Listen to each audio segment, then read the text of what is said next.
Кинескиот министер за надворешни работи ги засили вербалните напади на неговата земја Варсат на пресконференција во Пекинг. Каде е кредибилитетот на една голема сила ако САД секогаш кажуваат едно, а прават друго? Каде е довербата во големата сила ако таа станува вознемирена од самото спомнување на Кина?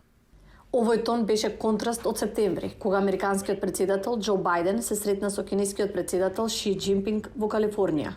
Тој состанок помогна да се стабилизираат односите меѓу САД и Кина. Сега Ван Ки го обвини Вашингтон дека не ги почитува своите ветувања и рече дека САД се обидуваат да ја контролираат Кина преку санкции. Желбата да се обвини Кина со каков било изговор достигна неверојатно ниво.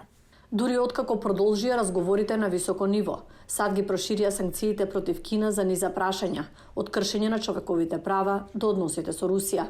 На пресконференцијата Ван Ки бранеше поддршката на Кина за Русија, дури во услови на војна на Москва во Украина. Тој исто така го продолжи притисокот врз Тајван пред инаугурацијата на председателот, кој Пекинг го смета за сепаратист. И во услови на се понапнатиот територијален спор со Филипините во Јужното Кинеско море, Ван Ки вети дека ќе одговори на, како што рече, провокациите и мешањето од надворешни сили. Коментарите дојдоа додека Кина одржува годишен состанок на својот парламент под засилени безбедносни мерки во Пекинг.